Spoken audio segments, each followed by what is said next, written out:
Salut, je m'appelle Rose. Je veux te raconter mon histoire et surtout te demander conseil. Laisse un like et on peut commencer. C'est ma mamie qui m'a élevée. On s'adorait, mais on manquait toujours d'argent. La chose la plus chère qu'on possédait, c'était une épave bruyante que mamie appelait affectueusement Tortue. Elle cale peut-être toutes les 10 minutes et la porte se casse parfois. Mais c'est ma première voiture et je l'adore. Je me rendais pas vraiment compte à quel point on était pauvres, jusqu'à ce que j'aille à l'école. Rose, tu portes les vêtements que mes parents ont donnés aux assos. Tu manges ce que tu trouves dans les poubelles. C'est toi la poubelle ici.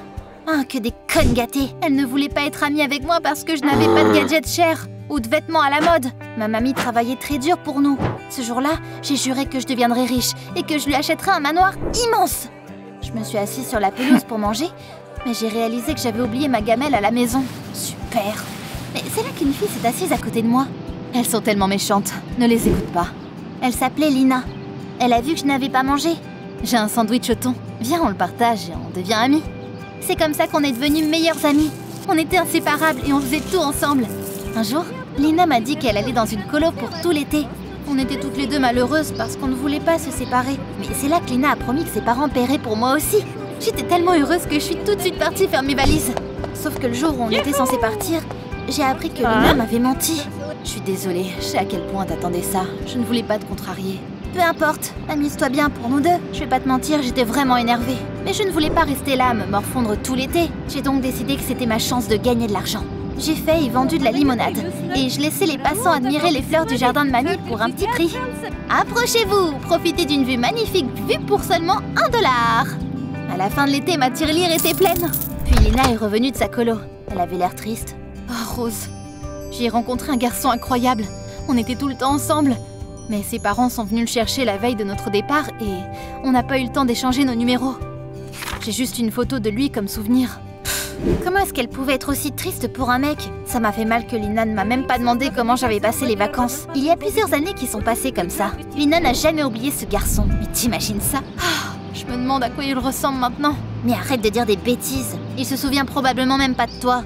Moi, j'étais toujours obsédée par l'idée de devenir riche. J'ai fait plein de petits boulots et je croyais fort qu'un jour, je deviendrais millionnaire et que mamie n'aurait plus à travailler. Je suis rentrée à la maison et j'ai vu grand-mère regarder Tortue, qui avait enfin rendu l'âme. On n'avait pas d'argent pour les réparations et encore moins pour une nouvelle voiture. À cause de ça, mamie devait se lever quelques heures plus tôt que d'habitude pour se rendre au travail en bus. C'était très difficile pour elle, donc j'ai commencé à chercher un autre emploi à temps partiel pour économiser pour une nouvelle voiture. Mais mamie ne voulait pas que je travaille. Rose, tu devrais te concentrer sur tes études et entrer dans une bonne université. Tu peux devenir n'importe qui après ça. Même la présidente? Eh oui, ma chérie. Peut-être qu'elle avait raison. J'ai décidé de demander à mon amie d'étudier avec moi pour que je puisse tout rattraper. Elle a vite accepté. Mais pour une raison quelconque, elle ne voulait pas que je vienne chez elle. Viens, on fait ça à l'école ou chez toi, ok? Bien sûr, pas de problème. D'ailleurs, j'ai une bonne nouvelle. J'ai vu une annonce disant qu'un propriétaire de manoir cherchait une assistante. Donc je les ai appelés et je me suis fait embaucher. J'aimerais économiser pour un voyage à Milan. Waouh! Je voulais lui demander si elle ne pouvait pas me faire recruter aussi, mais j'avais déjà promis à mamie que je me concentrerais sur mes études. J'ai donc juste félicité Lina. Le truc, c'est qu'elle était un peu bizarre. Chaque fois que ses parents l'appelaient, elle s'éloignait pour leur parler et elle refusait aussi de prendre des photos avec moi. Elle avait honte d'être amie avec quelqu'un de pauvre ou quoi? Son anniversaire approchait. Elle m'a dit que ses parents avaient décidé de ne pas organiser de fête. Mais moi, je voulais quand même la féliciter. J'ai cassé ma tirelire et je lui ai acheté un kit de maquillage dont je rêvais depuis longtemps. Je voulais la surprendre, donc j'ai grimpé à un arbre à côté de la fenêtre de sa chambre avec le cadeau et les ballons. Et là, j'ai vu qu'il y avait une fête chez elle. Les invités mangeaient un gâteau et félicitaient Lina. Elle m'avait menti parce qu'elle ne voulait pas que je vienne. J'avais l'impression que je venais de me faire éviscérer. Je voulais jeter le cadeau par la fenêtre, mais je ne pouvais pas me permettre ça. Je l'ai donc rendu au magasin. Le lendemain, j'ai demandé une explication à Lina. À ma grande surprise, Lina a perdu son sang-froid. T'as regardé par la fenêtre? Rose, t'es folle et obsédée par l'argent. On s'est disputé. Elle m'a fait bouillir de rage. Je voulais me plaindre à mamie ce soir-là, mais elle était tellement épuisée qu'elle s'est endormie sur la chaise. Elle a dû partir au travail beaucoup plus tôt que d'habitude, et elle n'a même pas eu le temps de s'occuper de son jardin. J'ai décidé de ne pas réviser. Il fallait que j'aie assez pour acheter une nouvelle voiture aussi vite que possible. Le jour d'après, au lieu d'aller à l'école, je suis allée au manoir dont Lina m'avait parlé. Comme elle était plus fausse que l'argent du Monopoly, j'ai décidé de lui voler son emploi. Un majordome strict m'a ouvert la porte. Je lui ai dit qu'on avait parlé au téléphone et il m'a laissé entrer. Waouh! Le manoir avait l'air encore plus grand à l'intérieur. Je voulais vraiment vivre dans un endroit comme ça. Eh monsieur, qu'est-ce que je devrais faire? Ils ne vous l'ont pas dit? J'ai des problèmes de mémoire. Vous pouvez m'expliquer une fois de plus? Le majordome m'a regardé incrédule et il m'a expliqué qu'un millionnaire avait acheté le manoir pour son fils, Joe. C'est un coureur célèbre, mais après s'être blessé, il avait décidé de se retirer du sport dangereux. Maintenant, il restait à la maison avec une jambe cassée, mais il irait à mon école dès qu'il se remettrait. Joe passait beaucoup de temps à s'entraîner. Il a toujours eu cours à la maison, donc il ne sait rien sur les écoles normales. Il a besoin de quelqu'un pour lui tenir compagnie pendant qu'il se remet de sa blessure, et ensuite l'aider à s'adapter au nouvel environnement. J'ai froncé les sourcils. Donc, il voulait que je divertisse un mec riche comme si j'étais un clown? Bon sang, non! Il y avait déjà assez d'abrutis arrogants à mon école, j'en avais marre d'eux. Mais c'est là que le majordome m'a remis le contrat. Oh, j'ai failli m'étouffer! C'était beaucoup de zéros, ça! J'ai donc vite changé d'avis. Puis, le gars de mes rêves est arrivé dans le couloir. Oh, béquille! J'ai littéralement oublié comment respirer. Que quelqu'un me donne un seau d'eau glacée, il fait trop chaud! Salut? Pourquoi tu baves? Mon Dieu, Rose, ressaisis-toi!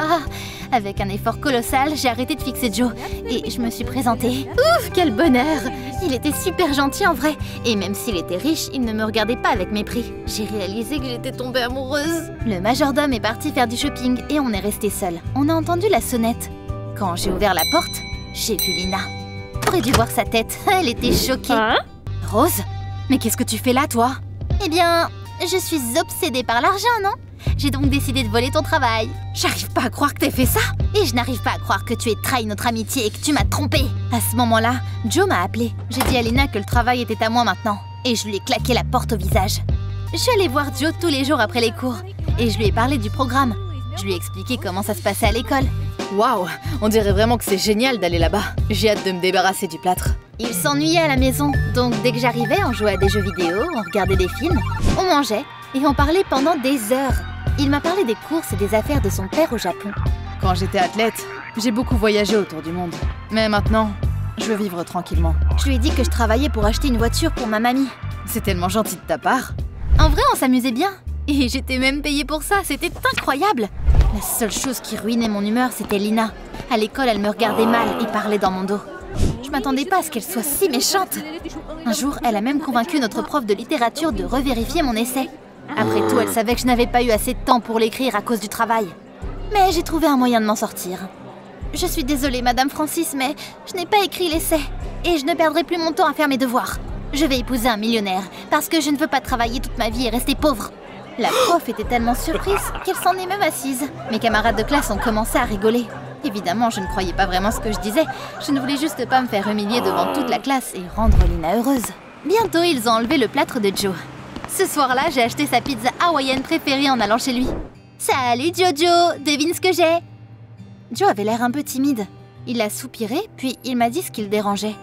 Tu sais, j'aimerais être plus qu'un simple ami pour toi parce que je t'aime vraiment, Rose. Tu veux sortir avec moi? Est-ce que je rêvais là? Le gars de mes rêves m'a invité à sortir avec lui? Comment est-ce que je pouvais lui répondre autre chose que... Oui, bien sûr! J'imagine à quel point tous mes camarades de classe seraient jaloux de moi quand ils auront découvert que je sortais avec un gars aussi beau et riche. Mais c'est là que j'ai eu peur. Joe était un mec incroyable et toutes les filles voudraient certainement le récupérer pour elles. J'avais peur que quelqu'un vole mon copain. Rose, tu vas bien? T'as pas l'air à l'aise. Oh, j'ai juste... je me suis étouffée avec un ananas. Oh. T'es incroyable. J'avais pas d'amis parce que j'ai toujours été trop occupée à m'entraîner. Mais grâce à toi, je me sens plus seule alors merci. Il a réfléchi pendant un moment puis il a sorti une vieille photo du tiroir. En fait, je pensais avoir rencontré mon âme sœur quand j'étais enfant. On s'est rencontrés dans un camp. Mais mon père m'a ramenée à la maison un jour plus tôt que prévu et on a perdu le contact. Joe m'a donné la photo et j'ai senti mon monde s'effondrer. C'était une copie de la photo que Lina m'avait montrée. C'était donc Joe le garçon qu'elle aimait. Oh, j'ai paniqué. S'ils se croisaient, ils se reconnaîtront et ils voudront sortir ensemble. Oh non! Mais qu'est-ce que j'étais censée faire? J'ai décidé de garder Joe en congé maladie un peu plus longtemps, jusqu'à ce que je trouve un meilleur plan. Il était intolérant au lactose. Du coup, le lendemain matin, je suis venue chez lui pour qu'on aille à l'école ensemble. Je lui ai donné un café et je lui ai dit que c'était avec du lait de coco. Joe a pris une gorgée et il s'est étouffé. C'est du lait normal? Je peux pas boire ça! Ah mince! Oh, le serveur a du mal comprendre, je suis vraiment désolée! Joe a couru aux toilettes. Je savais qu'il ne viendrait pas à l'école de sitôt. Je me sentais coupable, mais je ne voulais pas perdre mon copain. Le lendemain, j'ai fait semblant d'avoir de la fièvre et j'ai demandé à Joe de rester avec moi. Allonge-toi, je vais te faire du thé. J'ai continué à trouver des excuses pendant une semaine entière. Mais à un moment, je n'avais plus d'idée. Je comprenais bien que je pouvais pas garder Joe à la maison pour toujours. Oh, peut-être que je pouvais faire en sorte que Lina n'y vienne pas alors. J'ai fait semblant d'être prof et j'ai appelé les parents de Lina. Madame, c'est l'appareil. Tous les cours ont été annulés en raison de rénovation. Le lendemain, j'ai découvert que Lina avait un rhume et resterait à la maison pendant un bon moment. Exactement ce dont j'avais besoin. Sauf que quand Joe est venu à l'école, toutes les filles se sont jetées sur lui, comme s'il était un aimant. Waouh, le nouveau gars ressemble à une star de cinéma. Mince, comment est-ce que je pouvais les éloigner de lui? J'ai décidé de répandre des rumeurs stupides pour que les filles restent loin de Joe. Tu sais qu'il a des poux? Si tu t'approches de lui, tu les auras peut-être aussi et tu devras te raser la tête. Vraiment? Mon plan a parfaitement fonctionné. Je me sentais comme la garde du corps d'une célébrité. À chaque fois qu'une des filles essayait de parler à Joe, je trouvais un nouveau truc. Attention, il y a un danger à gauche! J'ai aspergé Joe de parfum qui sentait le fromage. Cette école est pleine de psychopathes. Personne ne veut s'approcher de moi. Je suis content que tu sois là, Rose. Tu es très spéciale pour moi. Tout se passait comme prévu. Mais bientôt, j'ai commencé à me sentir coupable. Je n'aimais pas tromper Joe. Mais j'avais tellement peur de le perdre. Puis Lina est revenue à l'école et elle est venue me voir. Rose, j'ai réfléchi. T'avais raison. J'aurais pas dû te mentir. En fait, mes parents ont décidé que je devais trouver des amis avec de meilleures relations. Et ils m'ont interdit de te parler. C'est pour ça que je t'ai pas invitée à ma fête d'anniversaire. Mais je ne vais plus les écouter, je suis désolée. Viens, on partage ce sandwich au thon et on redevient amis. Waouh, j'avais l'impression qu'elle venait de me gifler. Comment les parents de Lina ont pu lui dire avec qui sortir? J'y ai réfléchi un peu et j'ai décidé de donner une autre chance à mon amie parce qu'elle me manquait vraiment. Je suis contente qu'on se soit réconciliés. J'ai réalisé que je devais être honnête avec Lina et Joe. Ils étaient amoureux l'un de l'autre depuis qu'ils étaient enfants. J'ai donc abandonné et je leur ai dit la vérité. Je suis désolée, je savais tout. Et je voulais vraiment pas que vous vous croisiez. Vous êtes faits l'un pour l'autre. Ils étaient tellement heureux de se retrouver qu'ils se sont même pas fâchés contre moi. T'aurais dû les voir, j'avais l'impression qu'ils brillaient carrément. Comme des personnages de Disney ou quoi. J'avais l'impression de tenir la chandelle et je suis partie. Bientôt, le père de Joe m'a payé pour mon travail. C'était déjà pas mal, mais je n'avais toujours pas assez pour acheter une nouvelle voiture. Mais quand j'ai vu Mamie arroser ses plantes, j'ai eu une excellente idée d'entreprise. Les fleurs de Mamie étaient les plus belles de la ville. J'étais sûre que beaucoup de gens voudraient les acheter. J'ai dépensé tout l'argent que j'ai gagné pour faire de la publicité. Mamie était agréablement surprise quand les premières commandes ont commencé à arriver. La plupart des clients voulaient que les bouquets soient livrés chez eux, mais on n'avait pas de voiture. Alors, j'ai décidé d'utiliser mon vélo à la place. C'était long et fatigant, mais je n'ai pas abandonné. Un soir, en rentrant à la maison, et épuisée après avoir livré une autre commande, j'étais sur le point de laisser mon vélo dans le garage quand j'ai vu Joe faire quelque chose à Tortue. Qu'est-ce que tu mijotes? Eh bien, je sais que t'as besoin d'une voiture. Je faisais des courses avant et je sais comment réparer une voiture. J'ai donc décidé de t'aider. Maintenant, elle est comme neuve. T'es mon héros, Joe! Mamie était tellement reconnaissante qu'elle lui a offert une tarte. Et il m'a dit qu'il avait parlé à Lina et qu'ils avaient tous deux compris qu'ils n'avaient rien en commun et qu'ils n'étaient plus amoureux l'un de l'autre. Du coup, ils ont rompu. Ça veut dire que j'avais eu peur pour rien? Lina est gentille, mais c'est avec toi que je veux être. Waouh! J'aurai ma fin heureuse après tout. Je me suis concentrée sur mes études. Notre commerce de fleurs se portait bien. J'ai trouvé l'amour et je me suis réconciliée avec mon amie. Ou pas vraiment. Un jour, Lina s'est approchée de Joe et elle lui a montré une vidéo. Apparemment, elle m'avait filmé quand je répondais au prof. Je vais épouser un millionnaire parce que je ne veux pas travailler toute ma vie et rester pauvre. Tu vois, c'est une voleuse. J'avais peur que Joe la croie et soit déçu de moi. Mais il a juste rigolé parce qu'il avait compris que c'était une blague. Lina, tu pourrais apprendre quelque chose de Rose. Elle sait comment se débrouiller toute seule, elle. Le même jour, Lina est venue me voir et elle m'a dit que ses parents l'avaient obligée à le faire. Ils étaient énervés que leur fille ait rompu avec un homme riche et ils lui ont dit de le récupérer. C'est la dernière fois que je te fais ça, je te promets. Tiens, notre sandwich d'amitié. Pardonne-moi s'il te plaît. Ah, mais qu'est-ce que je dois faire? Est-ce que je dois la pardonner? Dis-moi dans les commentaires.